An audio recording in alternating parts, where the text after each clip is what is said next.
Zoe, is it David or David? And David. okay, Zoe. See, I can say my name. In Cajun country, we'd say David.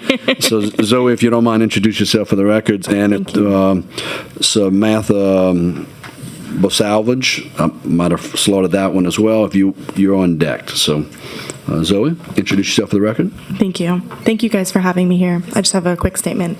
Hi, my name is Zoe David Lang, and I'm here on behalf of Avodah. Avodah is a Jewish Service Corps program that places individuals such as myself in nonprofits in cities nationwide.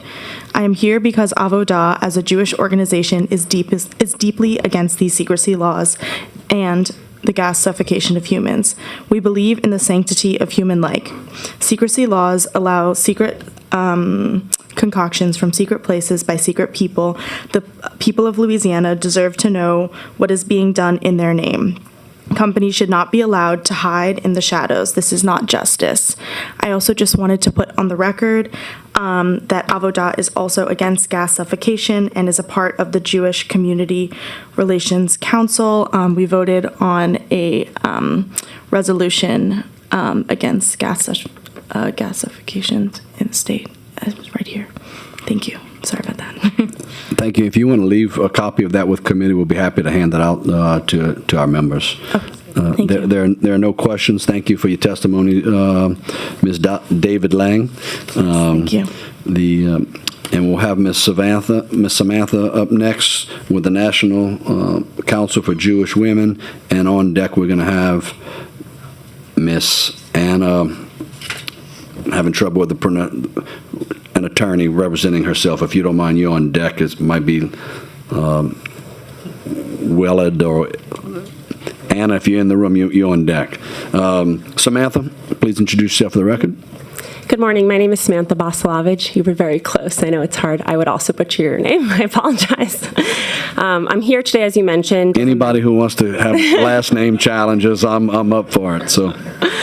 I'm here today, as you mentioned, as a member of the National Council for Jewish Women, the New Orleans chapter. The National Council of Jewish Women is the oldest Jewish women's civil rights organization working for equity and justice, and it goes by NCJW. NCJW strongly opposes this bill in whole, including the secrecy provision. If you have to do something in secret, you shouldn't be doing it at all. Executions used to be public events, and over the years we've moved it to be hidden away, to be done in secret, limiting who can be there. Now with this bill, there is an attempt to make it even less transparent. If the state is going to enact the most awesome power it can do, the irreversible punishment, it should at the very least be done transparently. I also want to point out a fallacy that Representative Muscarella is putting forward today in an attempt to pass this bill. He said that the lack of the secrecy bill is why we aren't executing people and why we haven't had an execution since 2010 in Louisiana. That is simply false for a variety of reasons that I don't have time to get into within 3 minutes, but one of them is that there is an 84% reversal rate of death sentences in this state because our government gets it wrong more than we get it right. And some of the individuals included in that statistic are Glenn Ford and John Thompson, 2 death row exonerees that I personally had the privilege to get to know before their untimely deaths. I know that they would be here today speaking out against the secrecy portion of this bill if they were still with us, so I am here also on their behalf. I also want to speak to Representative's right question. He wasn't here earlier, so I'm glad you're back. Thank you. You had asked Mr. Cahoon earlier about the deception that could happen under this bill. And you missed the testimony from some other people that actually... Oh, you heard. Okay, great. So you heard that that isn't a hypothetical. It actually already happened in 2014 when the DOC went to Lake Charles Memorial Hospital and got a drug that it said was for a patient and not for an execution. And then the hospital said, we would have never sold it to you if we had known it was for that purpose. And if this bill becomes law, we would never have been able to find that out.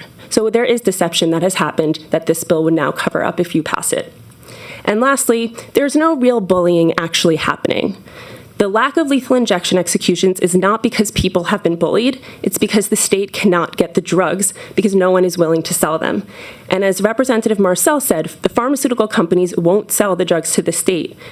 Even if you pass the secrecy bill, the pharmacy companies will not sell the drugs to the state. So I want to be clear that what you're doing by passing this bill is greenlighting the purchase of drugs from less reputable sources and shielding that from public accountability.